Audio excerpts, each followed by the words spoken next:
All right, so this video is going to cover the next exponent properties that have to do with quotients. We've already covered products, which is when we multiply exponents, so now we need to cover division when we divide two exponents. So the first one we're going to talk about is the quotient of powers property. So let's say we have x to the fifth divided by x to the second. Let's look at this in expanded form. X to the fifth is x times itself 5 times, and x squared is x times itself twice. Well, what we know is that anytime you divide a number by itself, so when we do x divided by x, a number divided by itself is 1. So these essentially cancel. Same with this set of x's. They cancel, they divide out, and we are left with 3 x's being multiplied by each other. So x to the fifth divided by x to the second gives us x to the third. So what's the relationship between the original problem, x to the fifth over x to the second, and the answer, x to the third? Well, we could notice that by doing 5 minus 2, we get x to the third.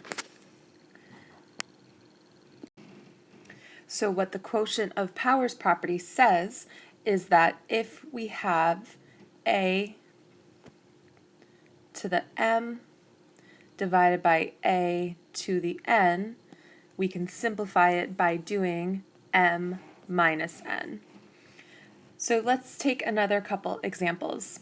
So let's say we have y to the 12th over y to the 7th.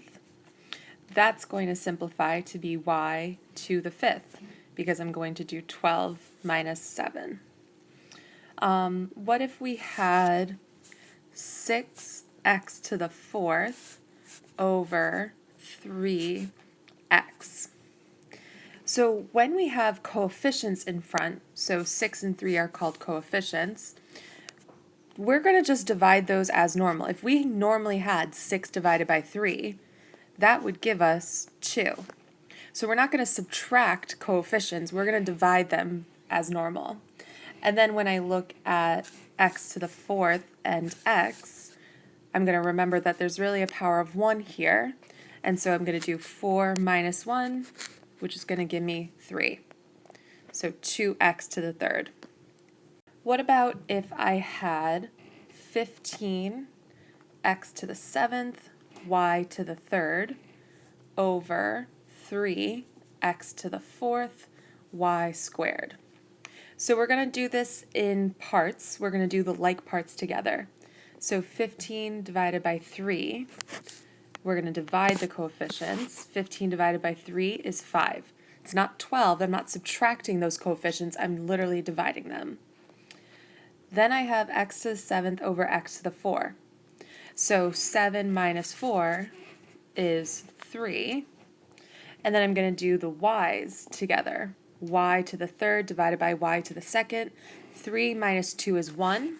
And so I could write y to the 1st, but we typically just write that as y. So it's 5x cubed y. And so the last one we need to do is power of quotients. So that's if we had something like x cubed over y squared. So the squared is telling me that x cubed over y needs to be multiplied by itself twice. And so if I do that, x cubed times x cubed, we know from our product rule, we add the exponents, that gives us x to the 6th, and y times y gives us y squared. So essentially what we did is we took this power of 2 and we distributed it to both bases inside the parentheses. And then we multiplied the two powers. So 3 times 2 was 6, and then a power of 1 times 2 was 2, giving us our final answer. So the power of a quotient property says that if I have a over b raised to the m power, a gets the power of m, and b gets the power of m. Both things inside of the parenthesis get the power of m. So let's just try two examples. Let's try x over z raised to the fifth. Both of these need to get the power of 5, so it's going to be x to the fifth over z to the fifth. And then if we had 2 over y raised to the third power, both bases need to get the power of y. So 2 to the third over y to the third.